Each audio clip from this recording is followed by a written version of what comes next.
Buenos días a todos. Bueno, vamos a ir siendo ya, habiendo pasado unos 5 minutos, vamos a ir dando inicio a este conversatorio, en donde hoy contaremos con el objetivo de conversar desde la mirada de los pueblos indígenas, el marco regulatorio de la consulta previa. Bueno, dándole la formalidad necesaria a la actividad, le doy la palabra a Juan Daniel Ávila, que es el coordinador del proyecto que lidera el Centro Regional, junto con la Cooperación Española. Y bueno, Juan Daniel, tus palabras de inicio. Muchas gracias, María José. Muy buenos días a todas y todos quienes nos acompañan en esta sesión que hace parte de un ciclo de conversatorios y diálogos interculturales sobre consulta previa, donde hemos buscado abordar los desafíos de la puesta en práctica del marco de esta consulta previa. Como les decía María José, mi nombre es Juan Daniel Ávila Gómez y soy el coordinador de la fase 3 del proyecto Consulta Previa, Gobernabilidad y Sector Privado. Este es un proyecto que inició en el año 2015 y que se encuentra en su tercera y última fase. Cuenta con la financiación de la Agencia Española de Cooperación Internacional para el Desarrollo, AECID, y es ejecutado por el Centro Regional del Sector Privado en apoyo a los Objetivos de Desarrollo Sostenible de Naciones Unidas. Este ciclo de reuniones que hoy estamos llegando a la cuarta sesión, se enmarcan en uno de los objetivos del proyecto que busca reducir la brecha entre los estándares internacionales y los estándares en los países sobre la implementación del derecho a la consulta previa a través de la creación de espacios de diálogo, de formación y de difusión de ese derecho a la consulta previa en América Latina en general y con un foco particular en esta fase en los países, en 5 países que son Colombia, Ecuador, Perú, México y Guatemala.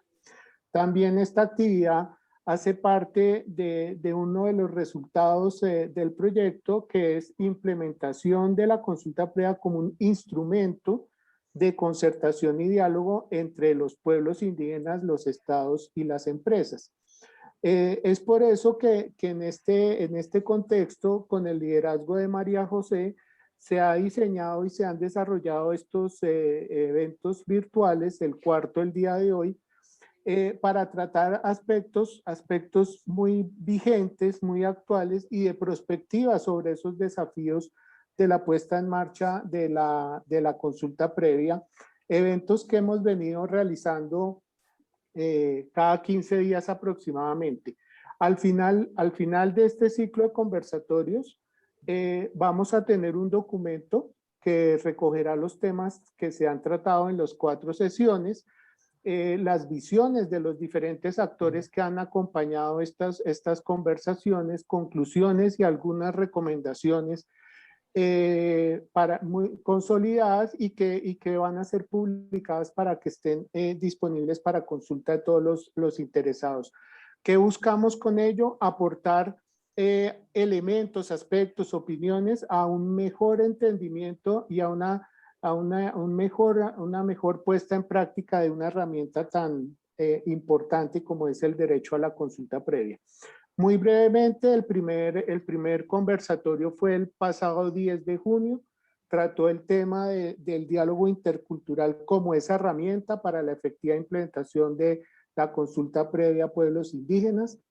Nuestro segundo conversatorio se realizó el 23 de junio y abordó este diálogo intercultural en el marco de la consulta previa, pero mirando del concepto a la práctica en la operación de las empresas. El tercer conversatorio lo realizamos el pasado 10 de julio y abordó el tema de estos diálogos multisectoriales interculturales sobre el marco conceptual jurídico de la consulta previa en América Latina en una sesión de trabajo con representantes de empresas, de organizaciones empresariales y de gobiernos. Y hoy, en nuestro cuarto y último conversatorio, abordamos estos mismos diálogos sobre el marco de la conceptual jurídico de la consulta previa, pero en una sesión de trabajo muy interesante, muy importante, con representantes de pueblos indígenas y ONGs. Yo quiero, para no alargarme mucho, pero sí quiero agradecer la participación de todos quienes hoy nos acompañan en nombre del Centro Regional, en nombre de AECID, quienes han podido acompañarnos los 4 conversatorios, quienes nos acompañan hoy por primera vez, pues bienvenidos, gracias por su tiempo, gracias a María José, nuestra abogada experta en derechos humanos y empresas que coordinó y modera este taller. Y obviamente, y primero que todo, muchas gracias a los magníficos panelistas que hoy nos acompañan. Tenemos a Alexa Zamora, indígena chinanteca y abogada del Instituto Veracruzano de Asuntos Indígenas de México, a Melania Canales Poma, lideresa del pueblo quechua de la región Ayacucho en el Perú, presidenta de la Organización Nacional de Mujeres Indígenas Andinas y Amazónicas del Perú. Melania también ya nos acompaña. Y Gabriel Muyuy Jacanamijoy, que es el secretario técnico del Fondo para el Desarrollo de Pueblos Indígenas de América Latina y el Caribe. Gabriel ya ingresó a la sala, está ausente unos minutos, pero ya regresa también muy interesado. A todos ellos, muchas gracias. A quienes hoy nos acompañan nuevamente, agradecimiento, la invitación a que participen activamente, recuerden por el chat o preguntas, observaciones, bienvenidas sus participaciones en todo momento. Así que para no dar más largas, para entrar en materia, le devuelvo la palabra a María José. Muchísimas gracias, María José, para que tomen la rienda del evento y continuemos con lo que nos interesa, esta conversación que vamos a tener el día de hoy. Muchísimas gracias, Juan Daniel, y ya compartiendo pantalla, bueno, agradeciendo a nuestros invitados y también que estuvo en nuestro primer encuentro que realizamos allá, parece que pasó hace tanto, pero bueno, fue hace no mucho más de un par de meses, no sé si llega a 2, pero bueno, muchas gracias por acompañarnos y yendo un poquito al foco y también con la idea de hoy poder discutir, poder conversar y poder plasmar algunos temas, introducirnos un poco en cuál es el contenido del informe que el centro publicará a la brevedad en lo que hace al marco jurídico de la consulta. Y un poquito ir conversando cuáles son estos desafíos del marco jurídico y cuál es el estado de situación, principalmente en los países objeto del proyecto, pero que de una u otra manera la situación de estos 5 países evidencia el estado de situación en Latinoamérica en lo que hace a la implementación de la consulta previa.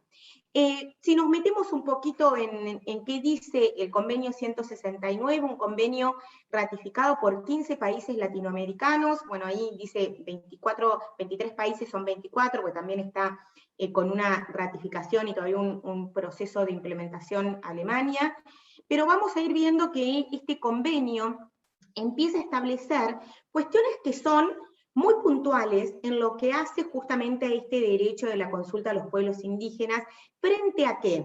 Frente a proyectos que tienen capacidad de afectarlos en forma directa. Y ahora vamos a ir empezando a ver un poquito cuáles son los temas que trae el convenio que ameritarían, y acá le pongo quizás un signo de pregunta, algún tipo de definición por parte de los estados.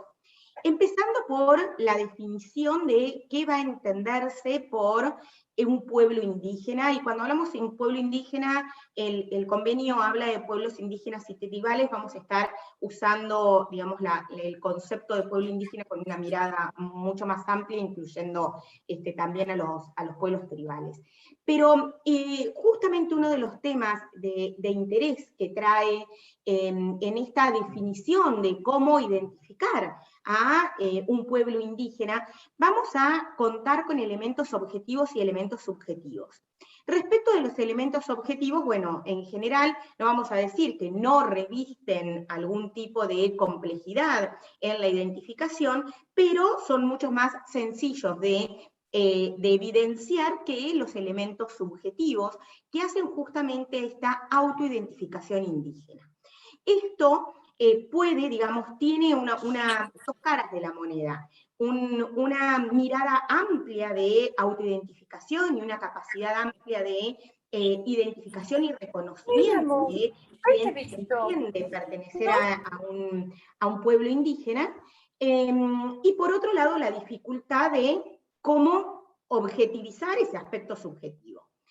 Cuando nos vamos introduciendo a qué o cuál es el ámbito de aplicación de esta consulta establecida por el convenio 179 de la OIT, vamos a ver que hay dos grandes núcleos.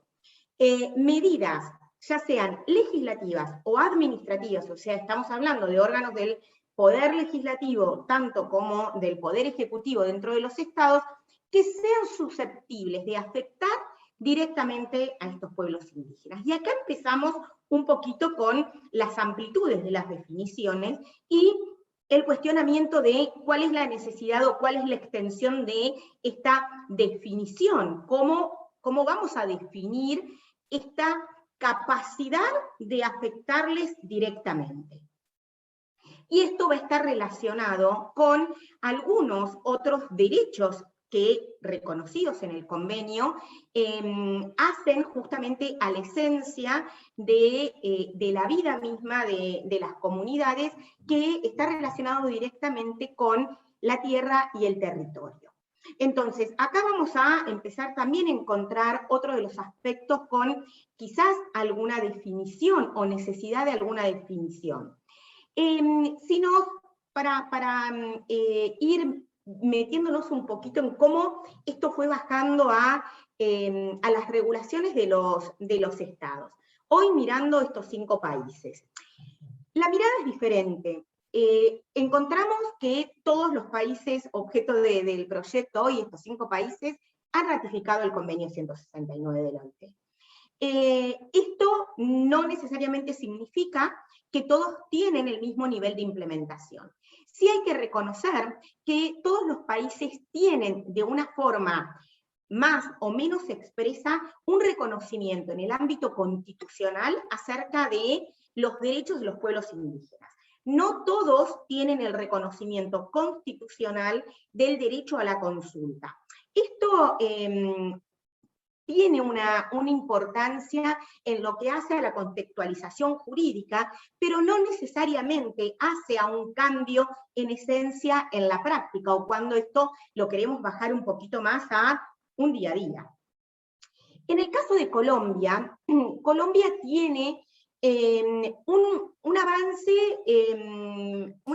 un poquito, podemos decir, desbalanceado, por decirlo de alguna manera, porque si bien no cuenta con una norma de consulta previa, sí hay una regulación clara para cierto tipo de proyectos, para cierto tipo de actividades, y principalmente enmarcada en el proceso de evaluación de impacto ambiental.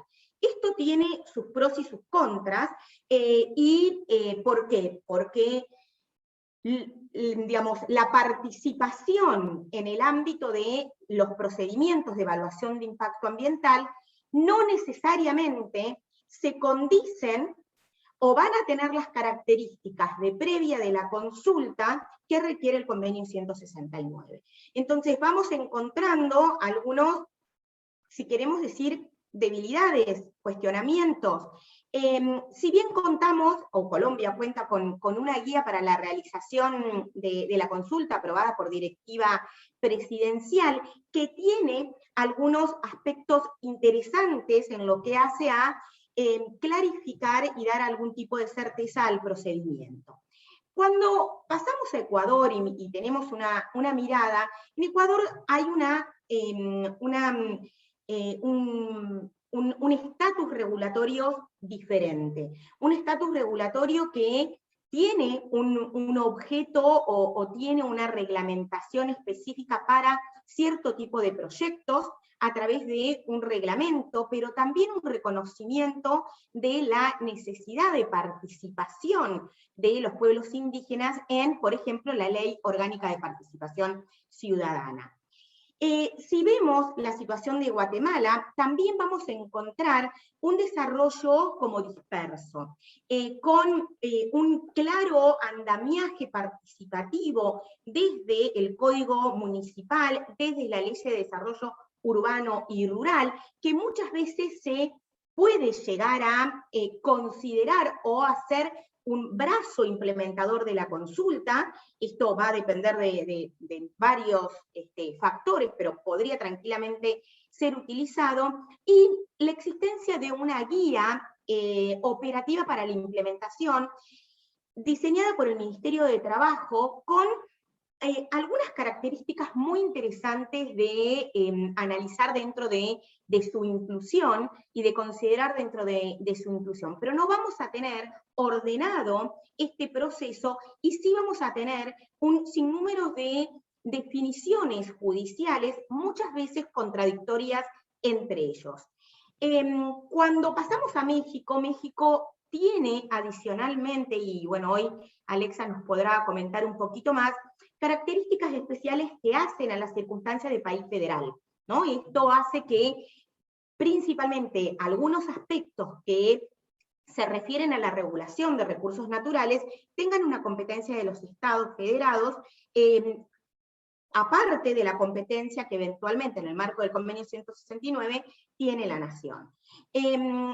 México tiene una estructura, podemos decir, institucional muy fortalecida en lo que hace al reconocimiento de derechos de los pueblos indígenas, y quizás también una dispersión en la regulación de la consulta en sí misma, pero sí contando con una recomendación general y con protocolos para la implementación de la consulta a los pueblos indígenas, con también algunas definiciones interesantes dentro de esta reglamentación. Y podemos decir que el país que tiene una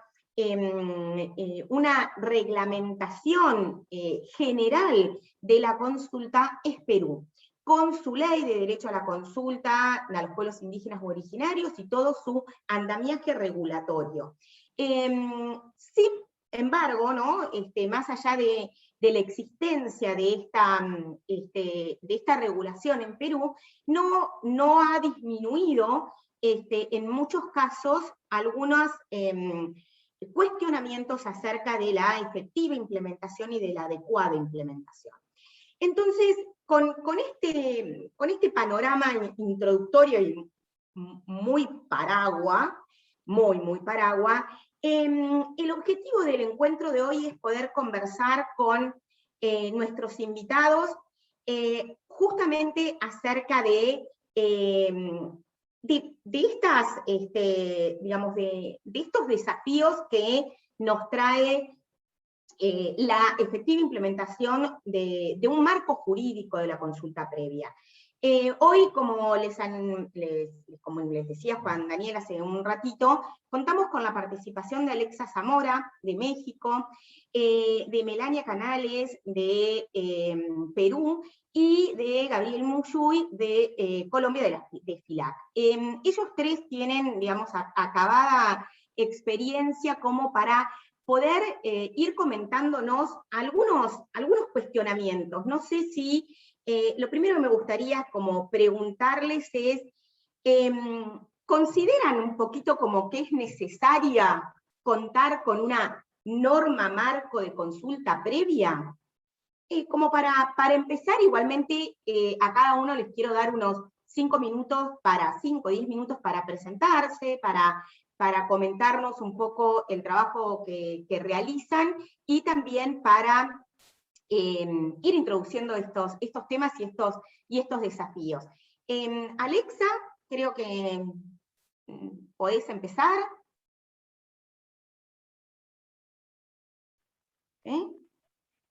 Sí, gracias. A vos. Buenos días a todas y a todos. Es que estaba leyendo en el chat que Melania pedía participar primero y comentaba que no tengo problema en el orden. Listo, no hay ningún inconveniente. Gracias, Alexa, no llegué a ver el chat. Melania, entonces te damos la palabra a vos. Sí, buenos días con todos y todas. Muchas gracias por la invitación. Me van a disculpar, es que estoy en un lugar donde casi es instable el internet y además la energía en unos momentos se me va, pero no sé si me permiten, aparte del saludo, de repente avanzar con un poquito de la exposición. Bien, soy presidenta de ONAMIAP, de Organización Nacional de Mujeres Indígenas Andinas y Amazónicas del Perú. Soy del pueblo quechua. Y ya, entonces, un poquito para hablar desde la experiencia de nosotras como mujeres indígenas en el Perú, acerca de la consulta previa. En Perú se ratificó el convenio 169 de la OIT y entró en vigencia en 1995. Y en el Perú, esta ratificación o este convenio tiene rango constitucional. O sea, realmente no se necesitaba tampoco una ley, ¿no? Entonces, pero sin embargo, recién después del baguazo decimos porque hubo un incidente fuerte en el Perú, se da la consulta previa, ¿ya? La consulta previa es la ley de consulta en el 2011, ¿ya? Pero sin embargo, esta ley de consulta ha bajado de rango al convenio 169 de la OIT. Bajó de rango. Le quita derechos, ¿no? Y que no está de acuerdo a este convenio, ¿no? Y en su reglamento, y se hizo la consulta previa de la reglamentación de la ley de consulta previa. Aún hay artículos que dijimos que los pueblos indígenas que no iba, pero el Estado igual lo puso, o añadió otros al momento de aprobación, ¿no? Porque realmente la ley de la consulta previa es como algo administrativo y no te garantiza derechos.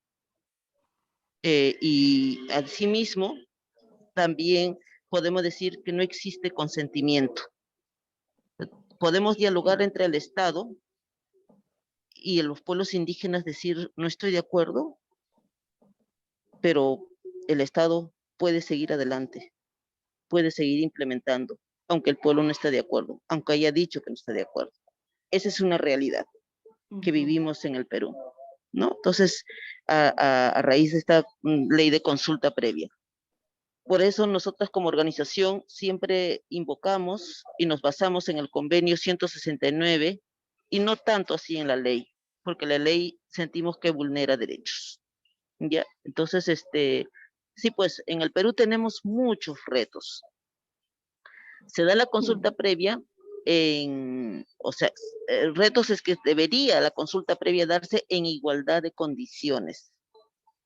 En igualdad de condiciones, no en desigual que hasta el momento se da. O sea, se da el diálogo, en realidad no hay consulta. Asimismo, cuando hablamos justamente de que no hay consulta, es que la consulta dice previa, libre e informada. Y cuando hablamos de previa, no, pues, no es realmente previa, porque las empresas, el Estado ha empezado a hacer su actividad y ya después de eso prácticamente ya quiere ser consulta. Y no es libre, porque a veces las empresas entran a las comunidades y a veces manipulan, a veces hay ofrecimientos que se hace a los dirigentes, o sea, tuercen la voluntad. Y entonces decimos, pues no es realmente pues, libre. Informada, a veces te informan, los beneficios, pero no la parte negativa que puede producir esas empresas. Entonces, eso es una preocupación que verdaderamente tenemos, ¿no? Entonces, es importante tomarlo en cuenta esto. En cuanto a la identificación, ¿no?, de los pueblos indígenas, a veces el Estado, en el Perú existe que hay comunidades campesinas que tienen problema en la minería y el Estado no les quiere reconocer como parte de un pueblo indígena, no les quiere, ¿no? Entonces, a veces decimos, ¿qué pasa? O sea, el Estado no es el mejor identificador, ni siquiera se basa en el convenio 169. Entonces, para nosotras, no esperamos que el Estado nos identifique, sino las propias comunidades se autoidentifiquen. Pero, sinceramente, pues esto no está pasando, ¿no? Entonces, hay mucha preocupación al respecto. Solo para avanzar, de repente se me corta en cualquier momento, por eso quería avanzar. Mil disculpas. Muchas gracias. No, por favor, Melania, te quería, aprovechándote antes que se te corte la energía, hacerte una consulta acerca, vos identificabas que la reglamentación quita derechos. Identificaste claramente estas características y los desafíos en el concepto de previa, de libre y de informada, que no es menor esa definición de cada uno de los aspectos y las características justamente de previa, de libre y de informada. Pero quería saber si tenías algún comentario más con este concepto de la definición de afectación que la norma de Perú tiene, o que por ahí el Estado peruano tiene respecto del concepto y en algunos casos de la limitación del concepto de afectación. ¿También lo encontrás limitante o ahí encontramos un espacio amplio? Mira, cuando se habla de afectaciones, tú lo vas a encontrar casi, creo, la palabra tampoco en la consulta, pero verdaderamente el Estado no lo toma en cuenta, ¿no? Cuando se habla de afectaciones, no, pues, o sea, siempre los pueblos indígenas andamos exigiendo que se haga una buena consulta y sobre todo la consulta a las afectaciones, a los impactos ambientales. Hasta ahora, al impacto ambiental, por ejemplo, no se hace consulta, para nada. Y entonces, he ahí nuestra preocupación, que justamente venimos exigiendo. Te habla de las bondades de los proyectos, ¿no?, sobre todo extractivos, ¿no?, que te va a traer desarrollo, mejora, escuela, colegio, etcétera, etcétera. Pero no te habla, oye, pero esto te va a afectar, te va a secar el agua, esto va a traer, te va a contaminar con algunos metales pesados, o esto, la tierra se va a volver improductiva, por ejemplo, esas cosas, o los animales van a morir, esas cosas no te explican. Y si pasa eso, ¿qué va a pasar? O sea, ¿cómo vamos a solucionar? No te hablan de eso, ¿no? Ni el Estado, ni las empresas, y no te ofrecen dinero, no te ofrecen desarrollo, eso es lo que te dicen. Entonces, ahí tenemos graves problemas. Lo que deberían hablar justamente es de las afectaciones. ¿Cuál va a ser el futuro? ¿Cuál va a ser el futuro de las generaciones? O sea, ¿y cuál va a ser el futuro de nuestra seguridad, soberanía alimentaria? ¿Cuál va a ser el futuro de nuestra salud? ¿Cuál va a ser el futuro de la flora y la fauna? O sea, de eso no te hablan. Ahí está el problema. Totalmente puntualizado, y acá quizás, y bueno, si podés seguir conectada por ahí en un ratitito volvemos a vos, muy interesante. Por supuesto, por supuesto. Muchísimas gracias, Melania. Muy interesante los puntos que traía a colación, en especial este tema de la no identificación de los impactos. Y que justamente el objeto de la consulta, uno de los grandes objetos de la consulta, debería ser poder conversar claramente acerca de cuáles van a ser los impactos y de qué manera esos impactos se van a gestionar, y eventualmente poder acordar formas de gestión consensuadas que permitan, ¿no?, tanto el desarrollo de adecuados niveles de vías de las comunidades, como eventualmente el desarrollo de una actividad productiva o una definición de una obra pública. Bueno, ahora dándole un poquito la palabra a Alexa, tu espacio inicial de presentación y planteo de la temática. Gracias, María José. Gracias a todas y a todos los que nos ven y escuchan. Muchas gracias por la invitación. Es para mí un gusto compartir desde México y desde mi pueblo como demarcación territorial y desde mi pueblo indígena en realidad, que es una situación triste y dramática. Y bueno, estoy muy contenta porque comentaba yo que podía decir que era de Uxpanapa para el mundo, porque aquí en México ni siquiera, bueno, en mi estado que es Veracruz, muchos ni siquiera saben dónde queda Uxpanapa, ¿no? Bueno, después de esta presentación voy a hablar un poco acerca del derecho pues a la consulta en el marco jurídico mexicano. Tengo que decir que la consulta en nuestra Constitución Federal está reconocida de manera limitativa. Nuestra Constitución, bueno, la Constitución mexicana establece que la consulta se deberá llevar a cabo únicamente para la planeación de desarrollo en los 3 niveles de gobierno: federal, estatal y municipal. No abre la posibilidad para la consulta a pueblos indígenas para cualquier medida administrativa o legislativa, como dice el convenio 169.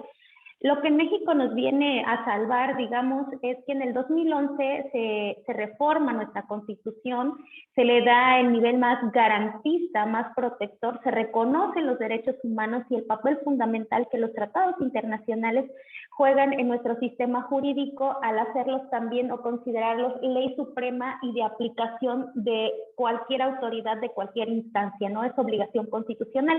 Es ahí donde nosotros tenemos el convenio 169 para los pueblos indígenas, el cómo poder decir si nuestra constitución es limitativa. Tenemos un marco jurídico internacional que establece ese derecho, ¿no? Sin embargo, a pesar de ese reconocimiento o que podemos echar mano, digamos, del convenio nosotros, pues no tenemos un marco jurídico que regule la consulta. Hay una narrativa casi convincente de que existe el reconocimiento del derecho a la consulta, que hay participación. No hay un marco jurídico. Sin embargo, pareciera que esto no es un conflicto en realidad, ¿no? Que pone en juego la efectiva participación de los pueblos, porque todo el mundo habla de los estándares internacionales. ¿Pero qué son los estándares internacionales? Digo, desde mi propia concepción podría decir que son los que están enmarcados sí en el propio convenio de manera muy general y un poco de manera más específica en las sentencias de la Corte Interamericana de Derechos Humanos, que al México ser parte de la jurisdicción contenciosa, pues también son de carácter obligatorio, ¿no? Pero cada quien entiende los estándares internacionales como quiere, y al no haber un lineamiento específico que regule, pues cada quien hace las consultas a su modo, como quiere, a su conveniencia, ¿no? Entonces, nadie en realidad respeta en estricto sentido esos estándares, tampoco hay instancia. ¿Y cómo se deja a los pueblos, no? Frente a ese abuso, pues tener que llegar a un tribunal federal para poder defender, pero defiendes el derecho a participar. O sea, es como si defendieras un derecho ya reconocido que se tiene que respetar, ni siquiera los vicios que puedan haber ahí, ¿no? Hay que reconocer que los pueblos indígenas pues tienen sus particularidades, por eso es que un mecanismo de consulta tiene que tener particularidades, tiene que ser específico para los pueblos indígenas, es un procedimiento especial. Aquí en México se ha dado lo que también digo, consultitis, por todo quieren consultar pero vuelvo a lo mismo, como entienden los estándares, por ejemplo, dicen, ¿no? A través de sus autoridades representativas, de sus instancias representativas. Aquí para el caso mexicano se ha entendido que no hay autoridades, pero no le preguntas a los pueblos, das por hecho que esas instancias, esas autoridades representativas son lo que aquí se llaman agentes y subagentes municipales o autoridades agrarias. Y los agentes y subagentes municipales, dice la ley del municipio, la ley orgánica, que son servidores públicos auxiliares, entonces siguen siendo el Estado, y entonces el Estado se convierte en juez y parte, ¿no? Relegando un poco la participación de los pueblos, porque dicen, únicamente reconozco como sujeto consultable a tus autoridades, ¿no? Entiéndase, agentes, subagentes, autoridades agrarias. Pero el diálogo no es con los pueblos, y eso por decir diálogo, porque ni siquiera a diálogo llegamos, ¿no? Aquí se ha tomado la consulta como la imposición a algo, llamo a un foro, te presento algo, no te pregunté, solo legitímalo, levanta la mano si estás de acuerdo, no, pero no te doy oportunidad a nada, a nada, a nada. Entonces, todos los procesos mal llamados de consulta aquí han sido, con trabajo previo también, para fragmentar la colectividad, ¿no? Para fragmentar la unidad social que también enmarca nuestra Constitución Federal, pues para hacerlo todo más fácil para el Estado, para las empresas, porque en estricto sentido la consulta debe garantizar la participación ¿de quién? ¿De pueblos o de comunidades? ¿No?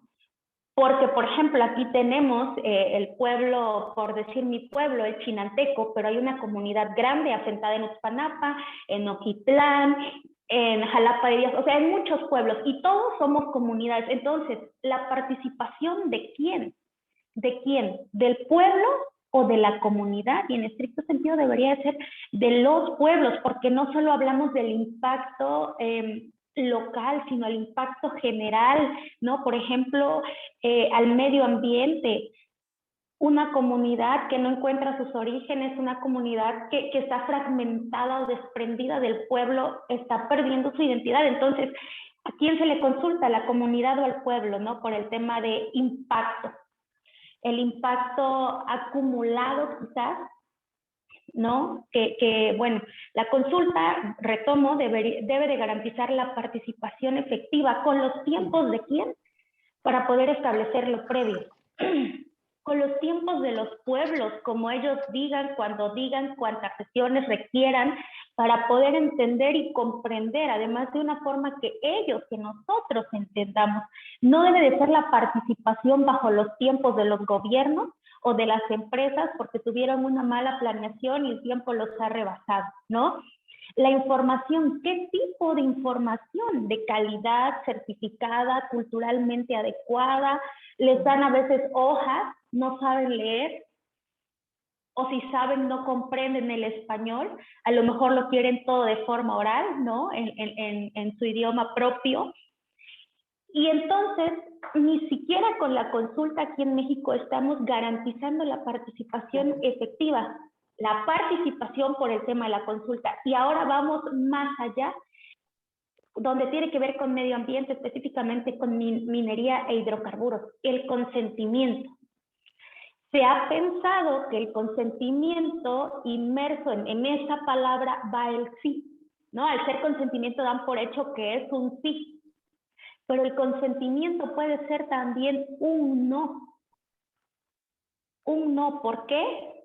Porque es el derecho, no porque les consultas. Si necesitas el consentimiento, a fuerza están obligados a decir sí o no. Pero además, aquí hay que poner como el dedo en la llaga, porque muchas veces los pueblos no es que digan, no quiero porque sí, ¿no? O sea, sí quiero, pero lo quiero así, me respetas así, me cuidas así, y todos ganamos, ¿no? Entonces, aquí en México es más importante llamar a diálogo, tener un acuerdo, que en verdad profundizar para los temas que sí necesitan consentimiento, ¿no? Que como ya dije, no necesariamente puede ser un sí, puede ser un no también. Melania, ahora vuelvo con vos Alexa, vuelvo con vos en un minuto. Muchísimos temas muy importantes. El que hace el tema de la efectiva representatividad es un gran desafío.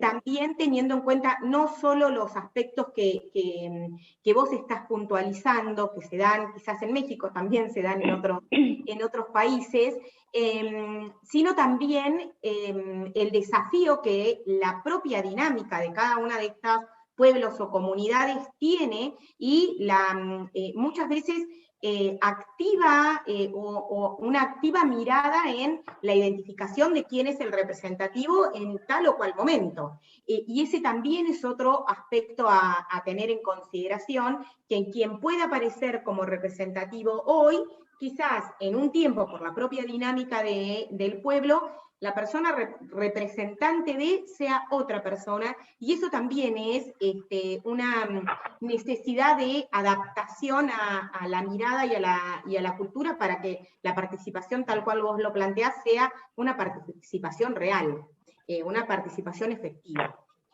Bueno, ahora dándole un espacio a Gabriel. Gabriel ya también con un liderazgo regional en la temática, así que, bueno, un poco compartirnos su experiencia y estos grandes desafíos acerca de la implementación de la consulta.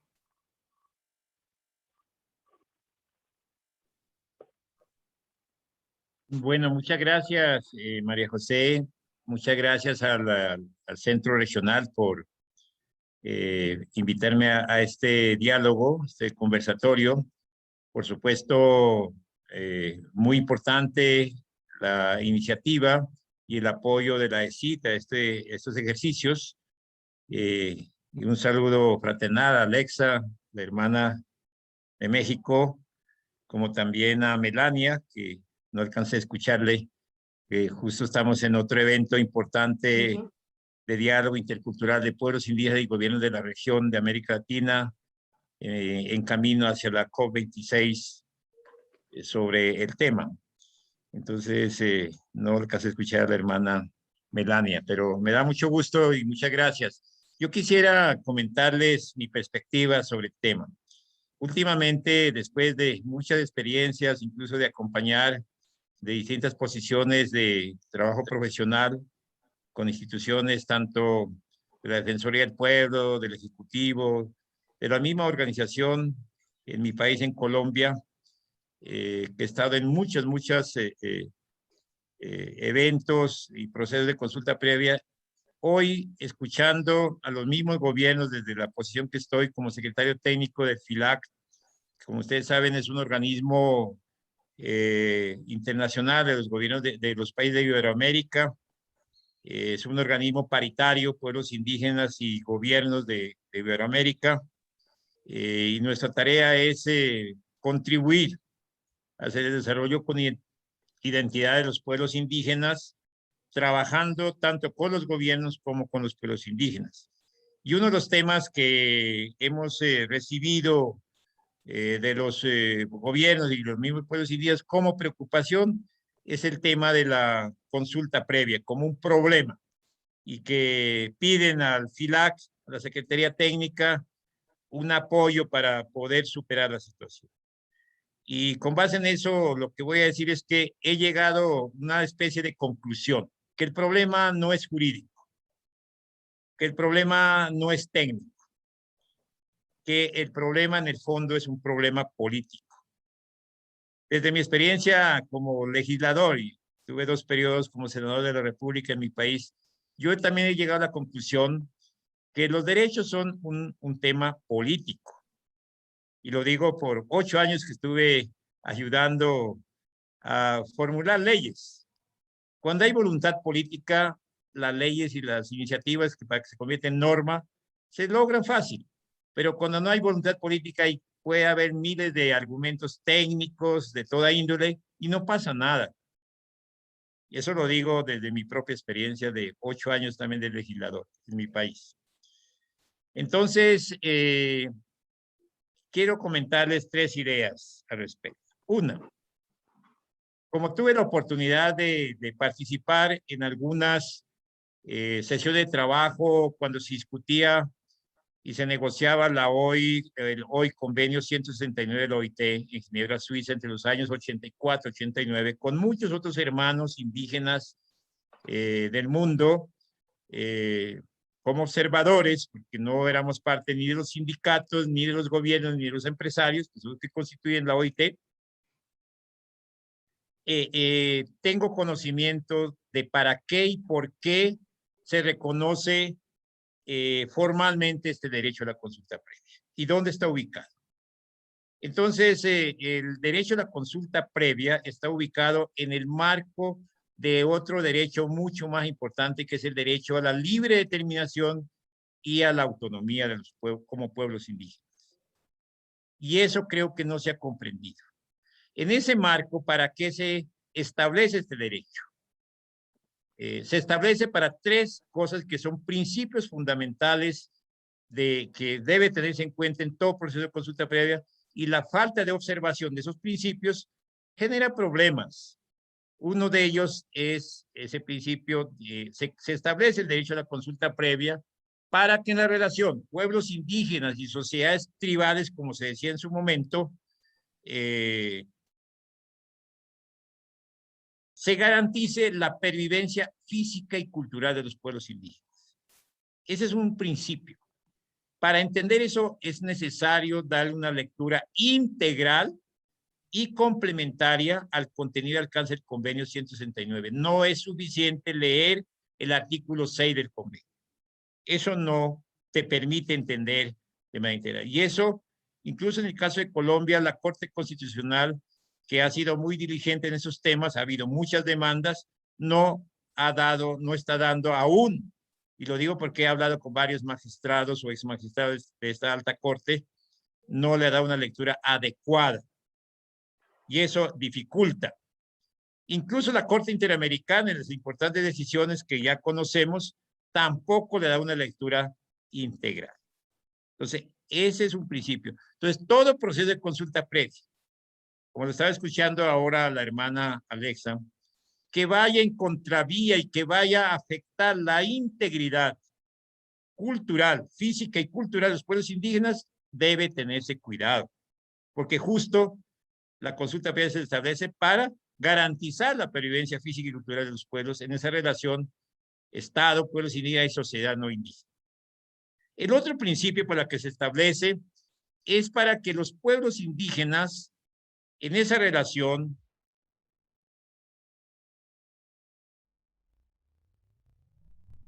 tripartita, diríamos, sean actores políticos de su propio desarrollo y del desarrollo de los países en cada uno de sus lugares, pero especialmente desarrollo propio. Y esto hay que articularlo con el artículo 7 del convenio 169. Y eso normalmente no se da.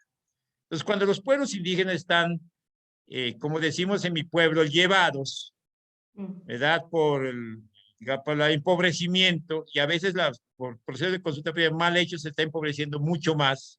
Y eso no es un tema jurídico, es un tema eminentemente político. Entonces, es fundamental, ¿verdad?, entender eso. La consulta previa debe permitir a los pueblos indígenas, en el marco del derecho a la libre determinación y autonomía, a participar, ¿verdad?, como actores políticos del desarrollo. Y eso no se está dando. Se está haciendo ejercicio en los últimos 30 años de vigencia de este derecho, formalmente hablando, es meramente procedimental para legitimar X o Y interés. Y mientras eso no se corrija, pues seguirá habiendo problemas y seguirá justificándose jurídicamente, técnicamente, seguirá habiendo demandas y no vamos a avanzar. Lo que vamos es a seguir vulnerando los derechos de nuestros pueblos indígenas. Y el tercer principio por la que se establece este derecho es para que los pueblos indígenas y tribales del mundo sean partícipes de los beneficios del desarrollo. Y esto hay que leerlo complementariamente con otros instrumentos previos al convenio 169, como es el Pacto de Derechos Civiles y Políticos, porque si ustedes leen el preámbulo del convenio 169, a eso se refiere. Hoy al Pacto de Derechos Económicos, Sociales y Culturales, pero también otros instrumentos. Y hoy en día también hay que complementarlo dando lectura con el contenido y alcance de la Declaración de los Derechos de los Pueblos Indígenas, la de las Naciones Unidas y la Declaración de los Derechos de los Pueblos Indígenas de las Américas. Pero adicionalmente otros instrumentos como el Convenio de Diversidad Biológica, que ahí habla el artículo 8J es muy importante. O sea, leer solamente el contenido del cáncer de manera unilateral, convenio 169 es un error, porque vuelvo y repito, en esas negociaciones, el convenio 169 es el desarrollo de instrumentos internacionales previos. Y hoy en día hay que decirle, debe complementar con la lectura de otros instrumentos que se han desarrollado.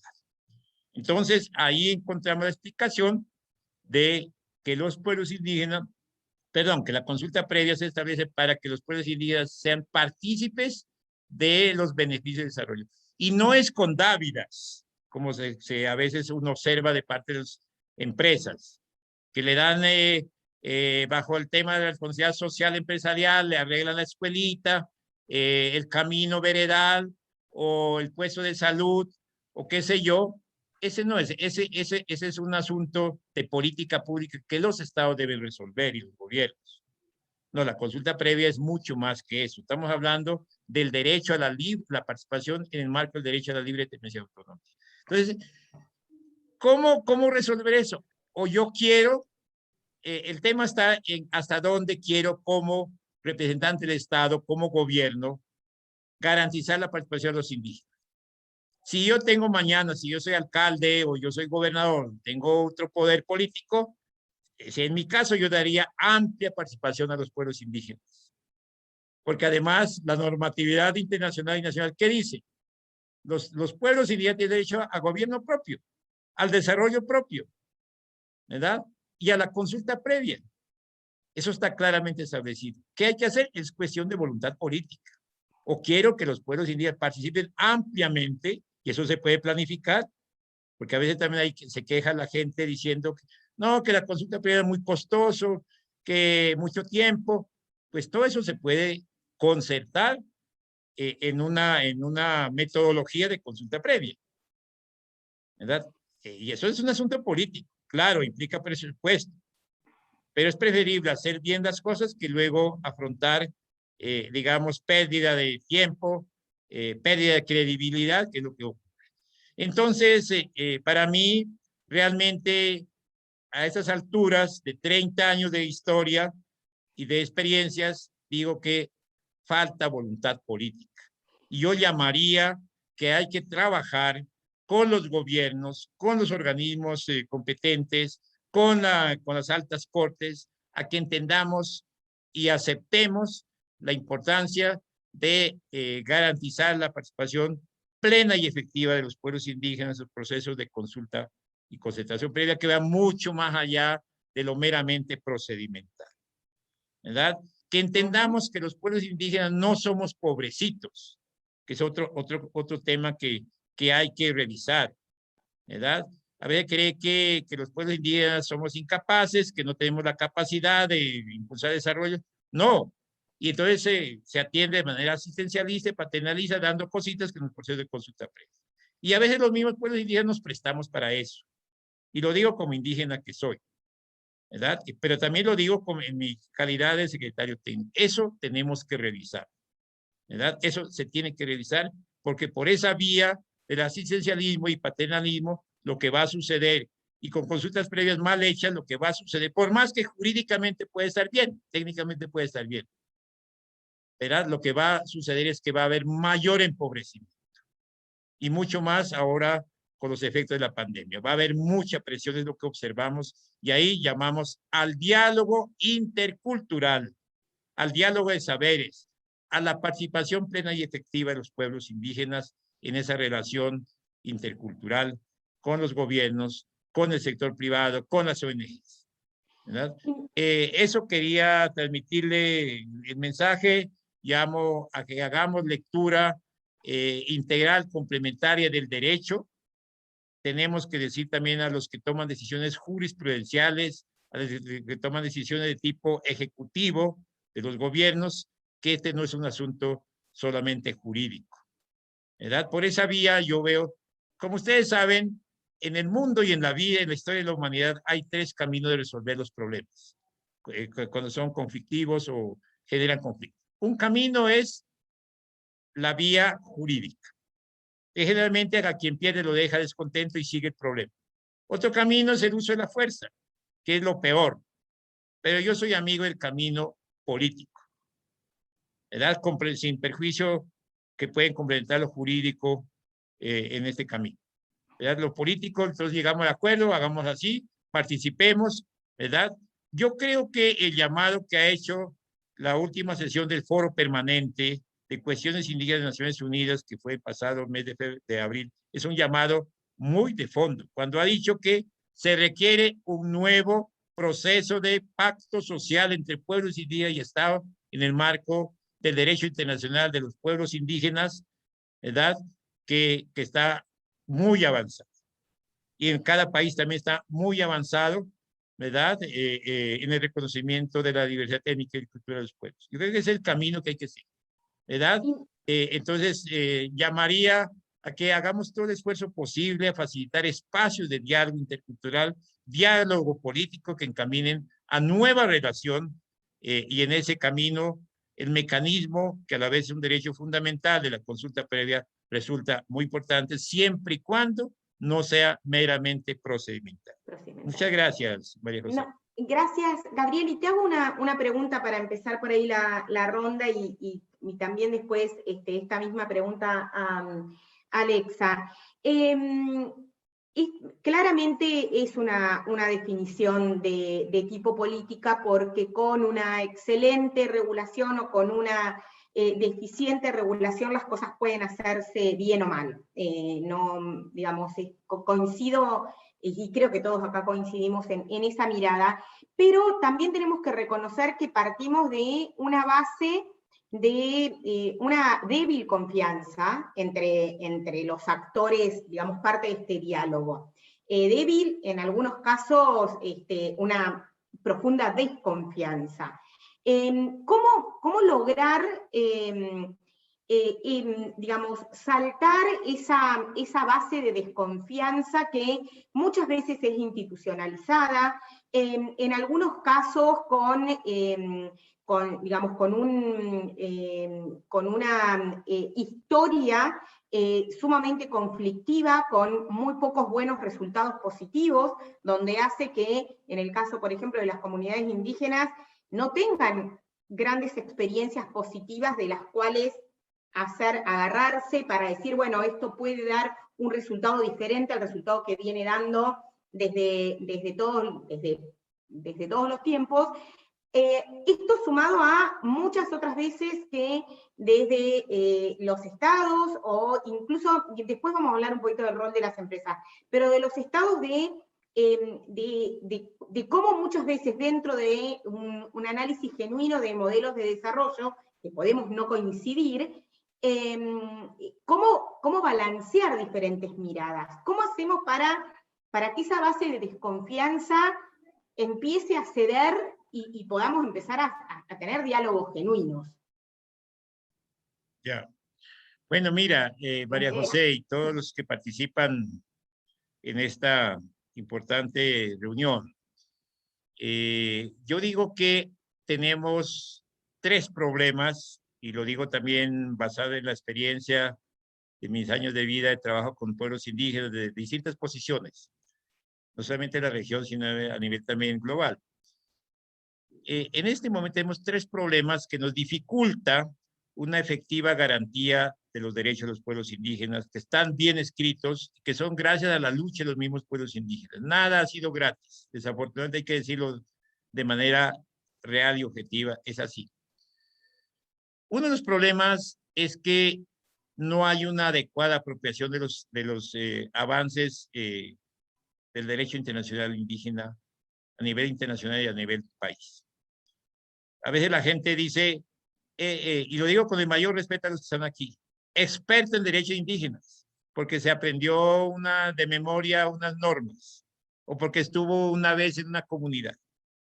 No, estamos hablando en el caso de la región de 800 pueblos indígenas diversos. No sé cuántos pueblos son, hermana Alexa, en México, pero en Colombia somos 115 pueblos indígenas. En total 78. De la región somos 800 pueblos indígenas diferentes, con visiones, con historias, con cosmovisión, con espiritualidad, con historias muy diferentes, con procesos organizativos diferentes. Y cuando se habla de los derechos de los pueblos indígenas, hay que entender eso. Para ser experto se requiere toda la vida. Ni siquiera ser parte del pueblo indígena. Yo no me siento experto. Y yo llevo toda mi vida trabajando por nuestros derechos, luchando de una u otra manera. Pero no me siento experto. Entonces, la falta de una adecuada apropiación de los avances en el proceso de derecho dificulta la garantía de los derechos y genera desconfianza, relaciones conflictivas. Segundo problema, hemos avanzado, especialmente en América Latina, reconocimiento de estados plurinacionales, como el caso de Bolivia, el caso de Ecuador, o estados multiétnicos pluricultural como Colombia y otros países que han reconocido derechos de fundamental y colectivos de los pueblos indígenas. Pero los estados en su estructura institucional siguen siendo monoculturales. Entonces los pueblos indígenas están exigiendo garantía de los derechos que están en la Constitución, en los tratados internacionales, y los estados siguen siendo, digamos, monoculturales, todavía están hace 30, 50 años atrás. Y entonces, y lo digo también desde mi experiencia, yo trabajé con la Presidencia de la República en Colombia, fui asesor y coordinador, pero estaba enmarcado en una estructura monocultural.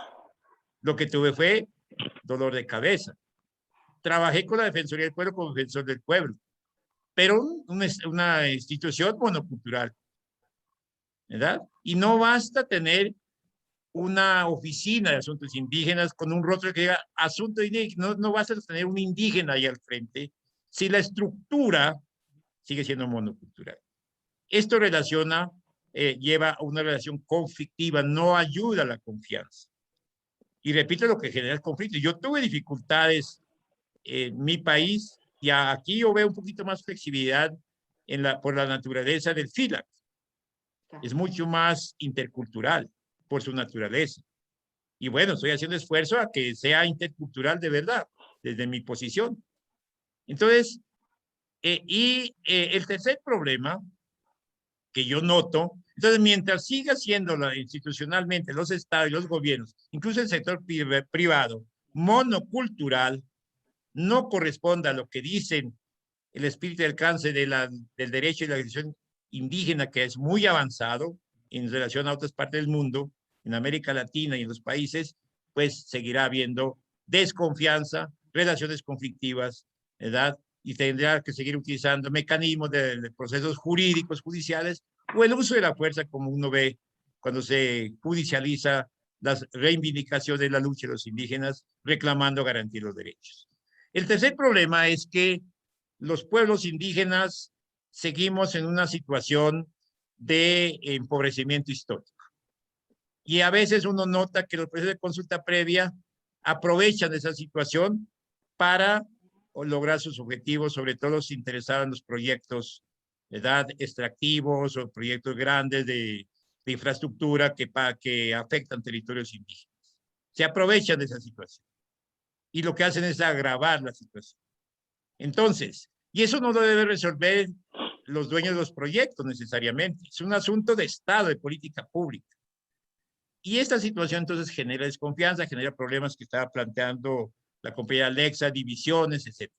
Entonces, hablar de confianza no es un asunto de palmaditas, no es un asunto de regalitos, de dávidas, de ir a decir, mire, compañeros, es que es muy bueno, es muy positivo, les vamos a hacer esto. No, estamos hablando de asuntos más de fondo, de garantía de derechos, ¿verdad? De garantía de derechos. Entonces, lograr la confianza del reconocimiento, pueblos indígenas, Estado, gobierno, sociedad no indígena, sector privado, hay que pensar más de fondo, ¿verdad? Por supuesto, quien no está formado, que es el primer problema que planteé, que yo lo noto en todas partes, no solamente en Colombia, en todas partes, incluyendo aquí, ahora estoy en La Paz, Bolivia, por mi trabajo, y también noto aquí, eso que aquí hay muchos avances, ¿verdad? Entonces, es un asunto que hay que seguir haciendo esfuerzo de que los funcionarios entiendan la cosmovisión, la visión de los pueblos indígenas sobre el desarrollo, sobre la vida. Y eso no es un asunto solamente decir soy amigo de fulano de tal, de un indígena. Es un asunto de comprensión y de flexibilidad, de facilitación de diálogo, de saberes, de intercultural. Yo podría decir eso en cuanto a tu planteamiento y tu inquietud sobre el tema de la confianza. Gracias, Gabriel. Súper claro. Alexa, algo más para sumar. Me parece que los puntos fueron muy claros, pero bueno. Claro, ¿cómo recuperar la confianza o cómo obtener la confianza, la credibilidad de los pueblos indígenas, no solo en los procesos consultivos, sino en general en todas las políticas públicas, acciones afirmativas, programas estatales de gobierno, la interrelación con las empresas?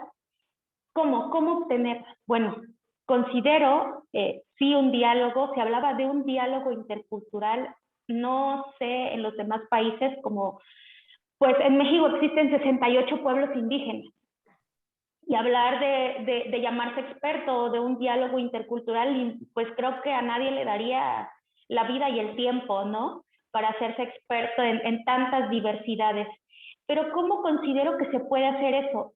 ¿Cómo los indígenas, que nos sentimos orgullosos, que cuidamos nuestros recursos, tierras, territorios, nuestro entorno en general, podemos sentirnos en la confianza para tener un diálogo intercultural? Para empezar, por lo menos aquí no existen diálogos interculturales, no estamos a la par. Y no es que seamos iguales, partamos de ahí, no somos iguales.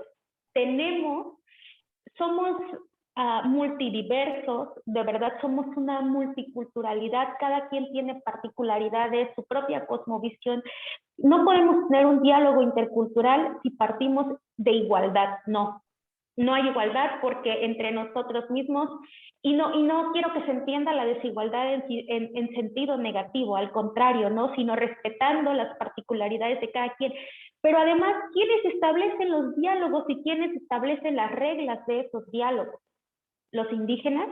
O por lo menos el pensamiento indígena, o el indígena o indio colonizado, que aunque es indígena, que aunque proviene de un pueblo, que aunque a lo mejor se hizo o no se hizo en la comunidad a la que se autoadscribe, está ahí coordinando, pero está imponiendo la voluntad, pues, de lo que representa, ¿no? No es entre iguales, por supuesto, pero tampoco lo hace posible el respeto e igualdad, al menos para dialogar. Partamos de ahí, del simple diálogo. Sociedades monoculturales, sí, pero se ha entendido y se han casado con la idea que todos somos iguales en términos de derechos, ¿no? No somos iguales. Hay una multiculturalidad, una multidiversidad, y esa idea de tener ese tipo de diálogos, no en permítanme decirlo así, no en suelo parejo, ¿no? No respetando las otredades, pues ¿a qué nos lleva? A incrementar la ignorancia y el racismo, en realidad, que el indio no quiere hablar, que es cerrado, no quiere participar. Entonces al indio no hay que preguntarle, porque el indio no sabe, al indio hay que imponerle y que levante la mano si está de acuerdo o no. Pero bueno, en la defensa diría yo que debemos entender que éramos sociedades organizadas mucho antes de la colonización, con sistemas normativos propios, sistemas de organización, o sea, sí pensamos. Pero ¿cómo ganamos la confianza si todo lo queremos hacer desde el exterior, con el pensamiento importado, como yo le llamo, con el pensamiento occidental, y no entendemos, no le damos la oportunidad que cada quien exprese su sentir, su inquietud desde adentro, desde cómo lo considera, desde que sí piensa, ¿no? Entonces, las instituciones en realidad, no porque digan asuntos indígenas, y lo voy a decir con toda la vergüenza del mundo, ¿no?, porque yo trabajo para una de ellas, no porque digamos asuntos indígenas o pueblos indígenas y ahora se le agrega el afromexicano por eso de ser incluyentes, ¿no?, y no racistas, ¿no? No sabemos, no entendemos, porque las políticas se planean ahí de adentro, lo que convenga a gobiernos y empresas, ¿no? Cuando preguntamos realmente cuándo podemos incluir la verdadera participación, cuándo. Y además, cuando, en el mejor de los casos, que se simula una participación efectiva, los resultados, ¿qué son? ¿De verdad solo lo que se dijo? ¿De verdad solo lo que se pidió? Y entonces ya hablamos, ok, ya cerramos esta parte, consulta, participación, ok, pueblo indígena en un diálogo intercultural, ¿no? Respetando la diversidad y no lo monocultural. Platicamos, hablamos, me diste o no el consentimiento, modificaste o no el proyecto, dijiste es bueno o malo, llegamos a un acuerdo. Ok, muy bien, se celebró, ¿no? Vaya, los pueblos indígenas aceptaron, pero ¿qué hay detrás? ¿Y el seguimiento? ¿Y la exigibilidad? Si no se cumplen los acuerdos, ¿ante quién lo hacemos exigible? ¿Hay los recursos para hacerlos exigibles? En el caso de México, el Poder Judicial de la Federación. Agotamos todas las instancias y nos vamos a la Comisión Interamericana, que pasen 10 años y que califiquen el asunto, y todavía nos vamos a la Corte para ver si hay responsabilidad por parte del Estado, ¿no? Y entonces, ¿quién se encarga del seguimiento? Y ojo, el seguimiento no solo es el respeto a lo que se dijo, cómo se quería hacer, en este entendido que se tuvo un diálogo intercultural respetando las diversas visiones, pero tocamos otra parte. Y los beneficios sociales compartidos, ¿para quién? ¿En verdad para los pueblos? ¿En verdad para los pueblos indígenas? ¿En verdad para las comunidades? ¿Qué pasa? ¿No? Poniendo el mejor de los escenarios, diciendo que se llevó a cabo bien, que se respetó la interculturalidad, que hubo una efectiva participación, que los pueblos obtuvieron o sintieron la confianza en el proceso consultivo, pero ¿qué sigue? ¿Qué sigue? Porque no solo es el consentimiento, no solo son los acuerdos, ¿dónde está la exigibilidad? ¿No? Es en el mejor de los escenarios.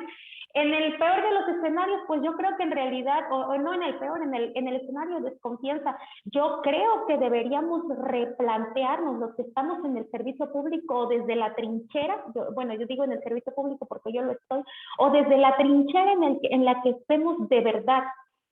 No solo es decir, hay pueblos indígenas y tienen derechos y los respeto, porque respeto su opinión y la tolero. No es así. Desde nuestra trinchera, en verdad, garantizar esos derechos, respetarlos, entendiendo que si de por sí entre seres humanos individuales pensamos diferente, y aquí en México por eso el dicho de que cada cabeza es un mundo, ahora imagínense pequeños mundos, pequeñas cabezas haciendo colectivos, porque además se ha entendido al pueblo indígena como un individuo y no como una colectividad, y partimos de ahí que todas las políticas son fragmentadoras, no son individualistas, ¿no? Si lo primero que tienes es un entender, una política desintegradora, ¿ok? Entonces, lo que decía Gabriel, la pervivencia, yo lo que llamo aquí, y lo digo desde mi pueblo, desde la afectación, y lo empato un poco con lo que decía la consulta, pueblos o comunidades, la existencia colectiva. En verdad van encaminados los procesos consultivos a garantizar no solo la pervivencia, sino la existencia colectiva de los pueblos, ¿no? Existencia colectiva, exigibilidad, beneficios sociales compartidos. Y ahí voy a decir algo muy, muy particular, y por qué decía yo al inicio que me sentía muy orgullosa de estar aquí y agradecida, porque pues es de Uxpanapa para el mundo. Hace muchos años, en 1972 en particular, el gobierno federal decreta la creación de una presa hidroeléctrica en la cuenca del Papaloapan, desviando el cauce de Tres Ríos, con un pueblo indígena pues de más de 500 años ahí, ¿no? Inundaron las tierras, les quitaron todo para producir supuestamente energía eléctrica. Se dice que el Estado creó 26,000 nuevos pobres, siendo la mayoría de núcleos ejidales o agrarios, bueno, la mayor población, la que desplazaron forzadamente a Uxpanapa. Y lo irónico, ¿dónde está el ganar, no? Nosotros en Uxpanapa estamos sobrecargados digamos que tenemos como si fuera una planta de luz, una planta de generación de energía, estamos sobrecargados. No tenemos energía, no tenemos desarrollo, y es mentira que la consulta es únicamente como un instrumento de desarrollo. No, va más allá. No es para hacer políticas públicas, integrales, sostenibles, sustentables. Mi comunidad indígena fue desplazada, no tenemos energía eléctrica, se va cada 5 minutos. Las telecomunicaciones están, ¿no? De verdad, si queremos salir de ahí, prepárense porque a la capital del estado son 10 horas, 12 horas, en condiciones verdaderamente deplorables. Convivimos más pueblos indígenas, Uxpanapa ha sido zona de reacomodo. Y cuando dicen, y esto a mí yo siempre peleo y me pega mucho, me enoja, porque cuando los pueblos indígenas, por estos abusos, por esta falta de confianza, por esta falta de respeto, por esta falta, y no, a veces ni siquiera pedimos que nos entiendan, porque de verdad no puedes entender lo que no conoces, de respeto, se tiene la idea de que el indígena se opone a todo desarrollo, porque siempre va contra Estado, que se opone al desarrollo. No es verdad, no nos oponemos al desarrollo, sí lo queremos, pero lo queremos en condiciones de respeto, de participación, de seguimiento, de garantía. Y entonces ahí surge y se sigue reafirmando la idea de pues, que el indígena es pobre porque quiere estar pobre, ¿no? Entonces, yo soy un ejemplo, soy la segunda, la tercera generación de chinantecos en Uxpanapa. La primera la primera y segunda nacidos en tierras originales. Yo no. Y entonces no es cierto, a pesar de todo eso, de ese episodio tan doloroso que dicen los expertos que se cometió etnocidio, ecocidio, aquí en México se sigue haciendo y no es que sea consuelo, porque no debe ser consuelo, pero ya escuché que en otros países también, entonces creo que es un punto de convergencia, al menos entre los países de América Latina, ¿no? Que los gobiernos se niegan a aceptar que existen diversidades, que no es una sociedad monocultural, que las instituciones y demás sectores se niegan a aceptar que no hay una sola idea, que no hay un solo entender. Hay multicultural, no monocultural. Y bueno, yo lo dejaría ahí. No, y gracias Alexa, muy, muy claro, y creo que tanto vos como Gabriel dejaron algo puntualizado que es el gran desafío de salir de esta monoculturalidad. Y quizás creo que en la historia y en el devenir y en el crecimiento de los pueblos indígenas hay una mayor capacidad de entender esta multiculturalidad, pero yo, y debo ser absolutamente sincera, a mí incluso, y más siendo abogada, es una concepción que no me fluye, que tengo que tener esto, que creo que parte un poquito de lo que decía Gabriel, del conocimiento de la evolución de los derechos internacionales de los pueblos indígenas para poder también comprender otros modos de pensamientos y ejercer, no solo comprender, sino ejercer otros modos de pensamientos, y acá claramente hay una dificultad por parte de los estados, y hay una dificultad incluso, y acá con mi experiencia con el sector empresario, por parte de las empresas de poder entenderlo, que por un lado tiene su lógica, porque si una empresa actúa dentro de un marco del derecho, entendemos que quien garantiza el marco de derecho X debe ser el Estado. Sin perjuicio de eso, la necesidad justamente de que el sector empresario tenga una formación en estos derechos para poder ejercer su rol desde un lugar diferente. No sé si encontramos experiencias muy positivas, y lo cierto es que el rol de la empresa tiene una confusión muy grande en estos procesos. Creo que acá hay una confusión de todos los actores, desde con buena fe y no necesariamente con buena fe. Pero, y acá, por ahí cortito, que se nos va acabando el tiempo, pero ¿cómo ustedes ven, o entre comillas, qué pueden recomendar para las empresas de cara a esta mirada? Ya sea desde procesos de diálogos que no necesariamente tienen que ver con el proceso de consulta en sí misma, su rol de cara al Estado, requiriéndole las garantías de cumplimiento necesarias.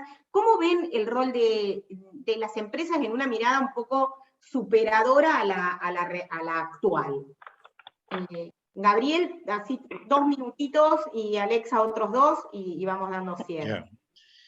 No, me parece un punto supremamente importante, y yo quisiera llevar el tema a la importancia hoy en día de avanzar en el marco del pluralismo jurídico. Una lectura de los derechos de los pueblos indígenas en el marco del pluralismo jurídico. Esto es fundamental, porque si no se lee de esa manera, si sigue leyéndose desde el derecho positivo, unilateral, solo colocando el nombre derecho indígena, pero no lo marca el pluralismo, en el principio del pluralismo jurídico estamos graves. Entonces, por ejemplo, esto es muy, muy importante. Por ejemplo, cuando se habla de derecho al territorio y todo lo que tiene que ver con derecho al territorio, es fundamental la lectura integral, que ya lo comenté, en el marco de una visión del pluralismo jurídico, el artículo 13 hasta el artículo 17, que tiene que ver con tierra y territorio del convenio 169, complementado con lo que está en la Declaración de Derechos de los Pueblos Indígenas, complementar nuestros instrumentos. Porque hay una dificultad, mientras para los pueblos indígenas, por ejemplo, los sitios sagrados o elementos como una roca, es importante, en el caso de Colombia, por ejemplo, en la Sierra Nevada de Santa Marta, para los cogis, los arhuacos, los huihuas y los cancuamos, los sitios de pagamento, que generalmente es en medio de una roca o encima de una roca, es vital. Puede ser que haya una mina de oro o alguna mineral. Para los no indígenas, para una empresa puede ser simplemente una roca. Entonces ahí hay que aplicar el pluralismo jurídico. Una lectura en el marco del pluralismo jurídico, que incluye la espiritualidad, la razón de ser, el valor de las cosas. Yo creo que es fundamental, y en eso la Corte Interamericana, la Corte Constitucional Colombiana ha avanzado algo, pero falta mucho. Yo decía alguna vez a algunos magistrados de la Corte Colombiana, Corte Constitucional Colombiana, hay que acercarse más, no basta apelar a los llamados peritajes antropológicos. Eso es los peritajes antropológicos es interesante, y que en Guatemala están avanzando un poco en eso, pero ya estamos en otro nivel. Segundo, y concluyo con eso el tiempo, por ejemplo, en el tema de educación, salud, todavía se sigue hablando de enosalud, enoeducación. No, en derecho hoy y en el marco del pluralismo jurídico hay que hablar de los sistemas propios de educación, de salud, de vida, de desarrollo, ¿verdad? Que todo eso está contemplado en la normatividad, pero si no se hace una lectura en el marco del pluralismo jurídico que implica una lectura del derecho propio de los pueblos indígenas, de derecho natural o de derecho mayor, ¿verdad? Y solamente se lee desde derecho positivo, ahí hay dificultades. Entonces yo llamo la atención, la importancia de trabajar y que la lectura desde el sector privado, el sector institucional, oficial, pero eso ¿cómo se logra? Si las universidades públicas y privadas siguen produciendo profesionales en derecho, profesionales en cualquier rama, con visión monocultural, no vamos a avanzar. No, las escuelas de derecho no están formando con esa visión, que es lo que las constituciones políticas de América Latina están exigiendo. Pero las universidades, con el cuento o con el argumento de la autonomía universitaria, no están respondiendo al espíritu y alcance de todos esos avances. Yo creo que ahí hay mucho trabajo por hacer, María José. Gracias. Gracias. Alexa. Sí, claro, yo considero que es importante valorar la trilogía que se hace Estado, empresas, pueblos indígenas, precisamente para garantizar los derechos humanos, ¿no? Y teniendo en cuenta que pues no, los pueblos indígenas no existen, no son, no serían sin derechos desde la colectividad, vuelvo a enfatizar, ¿no? No desde el individual, y sin su territorio, ¿no? Y más que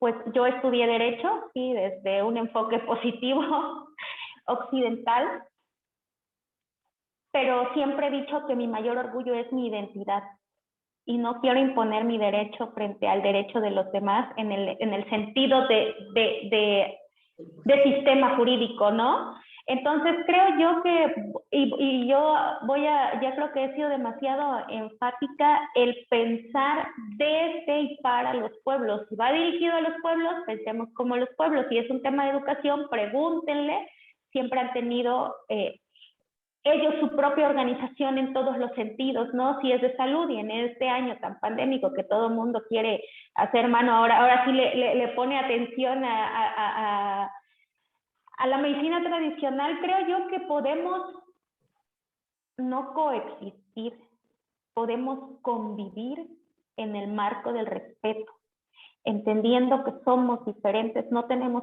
por qué ser iguales, y que lo que se implemente igual sea diferente, ¿no? Y específicamente en este tema de la consulta, vuelvo a insistir yo, hay que tener muy en cuenta la trilogía empresas, gobierno, pueblos indígenas, porque si así nos entendemos en esa trilogía, pues garantizaríamos o se garantizarían verdaderamente los derechos humanos, respetando cada quien su postura, su campo de acción y la empresa no querer venir a soplarle las respuestas al gobierno, decirle cómo lo tiene que hacer y el gobierno decir no tengo dinero, tu empresa financia la consulta, mira yo me encargo de mandar operadores a las comunidades para que te digan que sí, que el proyecto vaya y demás, ¿no? Creo que debe ser una trilogía autónoma y respetuosa. Sin duda es un gran desafío. Teníamos una pregunta hace un rato de un participante que nos preguntaba si la Declaración de Naciones Unidas sobre Derechos de los Pueblos Indígenas debería aplicarse por sobre el convenio 169. ¿Así opinión? Rápido, que ya nos pasamos. No logro terminar uno de estos diálogos en horario. ¿No? La declaración estaría, para ustedes, bueno, acá hay toda una concepción jurídica de cuál es el carácter vinculante de una declaración y cuál es el carácter vinculante de un convenio, pero bueno, sacándole esa mirada, ¿cuál es su opinión acerca de esta pregunta que nos hacen? ¿Declaración por sobre el convenio 169? Ya. Bueno, yo ya lo dije, voy a recalcar. El convenio 169, como todos sabemos, es un instrumento vinculante porque ha sido firmado y bueno, sobre todo para los que han ratificado, la mayoría de los países de América Latina lo han ratificado, México, Colombia han ratificado. Acaba de ratificar hace poco tiempo, unas cuantas semanas, Alemania, cosa que me parece muy interesante y muy positivo. Esperamos que lo apliquen en sus políticas públicas e incluso de políticas internacionales. Entonces, ese es un instrumento, pero como ya lo dije, tiene que ser leído con los otros instrumentos precedentes y los instrumentos posteriores, entre ellos la declaración. La declaración es una declaración política, no es vinculante, pero hay un concepto interesante del equipo jurídico del foro permanente que se hizo una consulta porque algunos países decían que no era vinculante, como el caso de Colombia. Entonces, por la forma como fue discutido, negociado, fueron 25 años en la que también tuve la oportunidad de participar en varias sesiones de trabajo, 25 años de negociación, ¿verdad? Donde hubo de todo. Entonces, por la forma como fue negociado y por la forma como fue aprobado, ¿verdad? Democráticamente por la Asamblea General. Así haya habido algunas excepciones, algunas observaciones, pero que luego lo firmaron, como Estados Unidos, Canadá, Australia, se abstuvieron, pero luego lo firmaron sin ninguna observación. ¿Verdad? Colombia es una excepción siempre. ¿Verdad? Colombia primero no lo firmó, después lo firmó, manteniendo unas observaciones, pero es como una ley. ¿Verdad? Si puede uno dejar constancias, pero si la mayoría aprobó, lo aprobó. Entonces, ¿qué dice el concepto? Dice que por la forma política y éticamente debe ser observado y aplicado. Es como la Declaración Universal de los Derechos Humanos. No es una ley, no es un instrumento vinculante, pero por la forma y su contenido y la esencia debe ser observado política y éticamente. Pero por otro lado, afortunadamente, países como Colombia, la Corte Constitucional lo ha utilizado para argumentar su jurisprudencia, sus decisiones judiciales, y ahí se vuelve también de alguna manera vinculante. Pero también es vinculante política y éticamente porque es el desarrollo complementario al convenio 169. No se puede leer de manera aislada. Yo insisto en la importancia de una lectura integral y complementaria con los instrumentos precedentes y con los instrumentos. ¿Qué dice el artículo?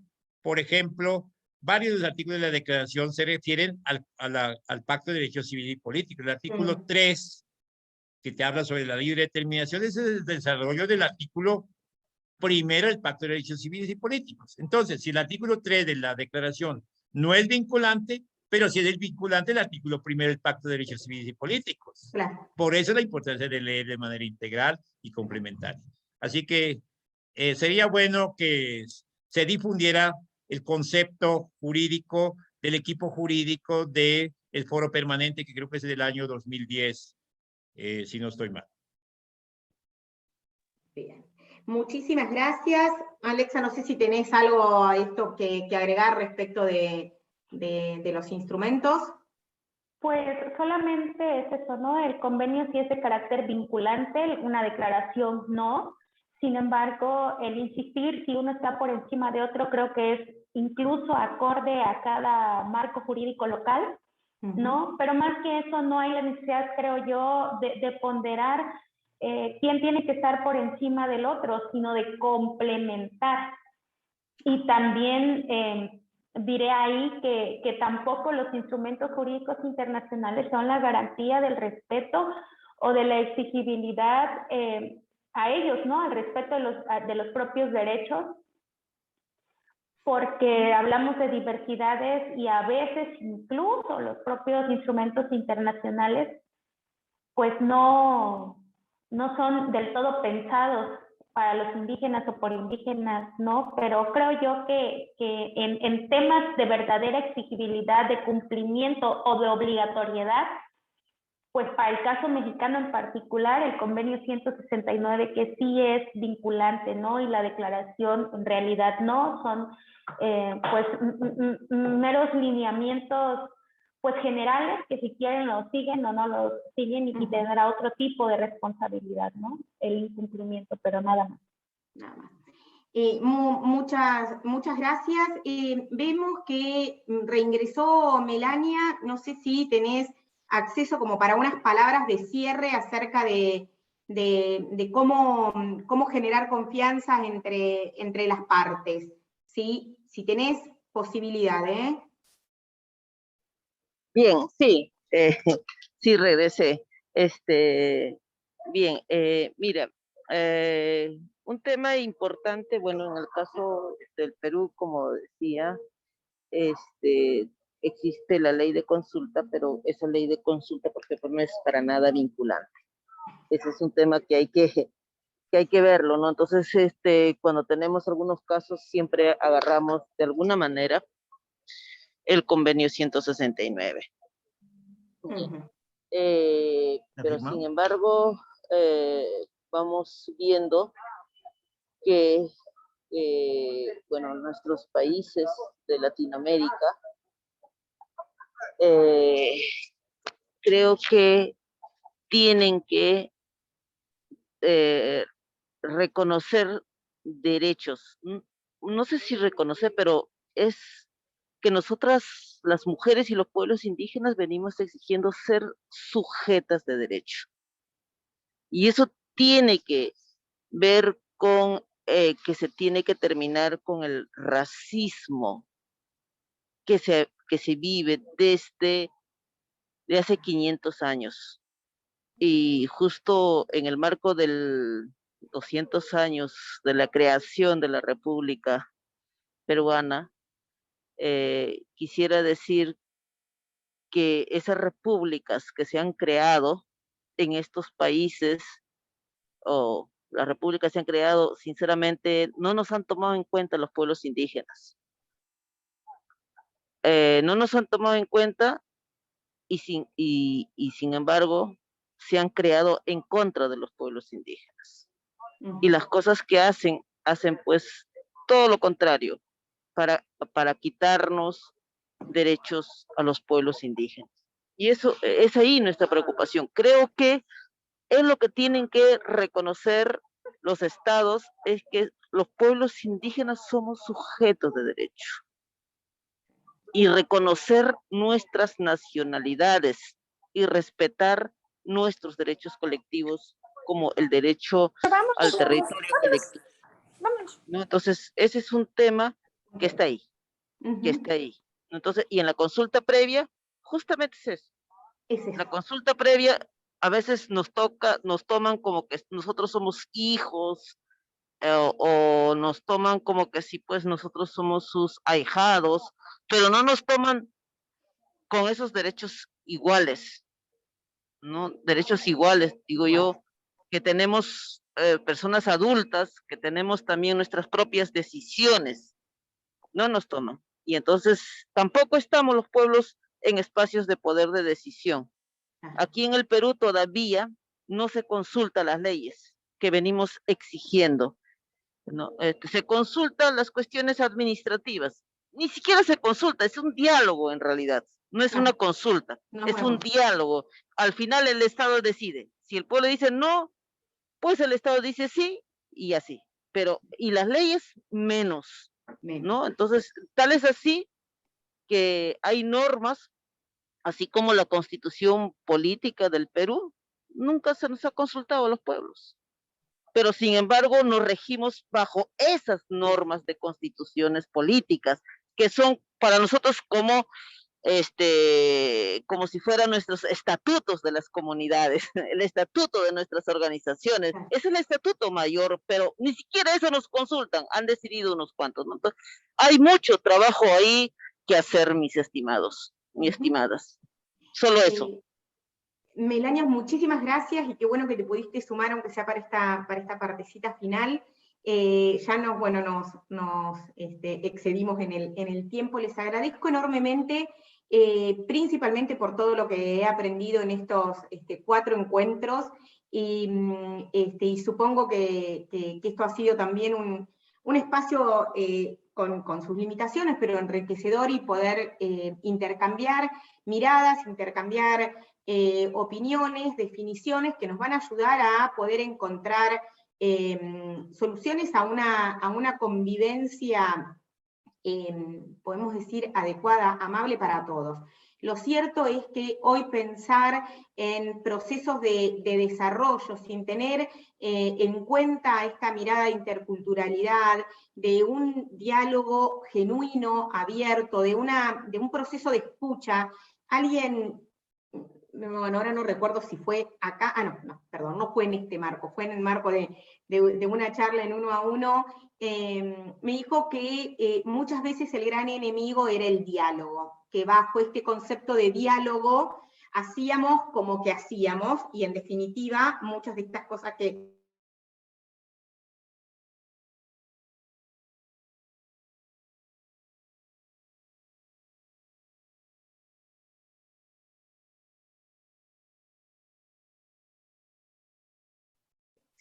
creo que estoy teniendo problemas con internet, ¿no? ¿Se me va cortando? Ya regresaste, María José. Ya regresé, bueno. Estaba ahí en la conclusión de la necesidad de escucharnos, y de escucharnos abiertamente. Les agradecemos a todos. Quería pedirle a Marcela si podía, o a Carolina, si podía definir me hicieron una pregunta de cómo se podía tener acceso a las grabaciones de los conversatorios. Lo ponemos en el chat en este momento. Listo, gracias. Agradecerles a todos, hoy especialmente a Gabriela, a Melania y a Alexa por compartir tanto conocimiento. Y les agradezco la generosidad y el espacio y el tiempo, y a todos por habernos acompañado en el día de hoy, y a muchos de los cuales he visto que nos han acompañado en diferentes diálogos, así que agradecerles esta participación. Esperamos poder hacer un buen informe y que quizás sea útil para generar estos genuinos espacios de confianza y para generar un desarrollo que realmente nos alcance a todos. Muchas gracias. Juan Daniel, no sé si algún cierre para el ciclo ya hoy. No, muchas gracias a todos por su tiempo, Alexa, Melania, Gabriel, excelente todo lo que escuchamos hoy, muy enriquecedor. Podríamos seguir hablando de todo esto, pero reflexiones nos quedan muchos. Esperamos en el documento recoger algunas de ellas, porque estos espacios de formación, de diálogo y de difusión del derecho a la consulta previa hay que mantenerlos y seguirlos promoviendo. En nombre del Centro Regional del Sector Privado, en apoyo a los Objetivos de Desarrollo Sostenible de Naciones Unidas, y en nombre de la Agencia Española de Cooperación Internacional para el Desarrollo, AECID, muchas gracias a todos. Tengan muy buen resto de día y nos veremos en próximos eventos. Ojalá así sea. Que estén muy bien. Muchas gracias.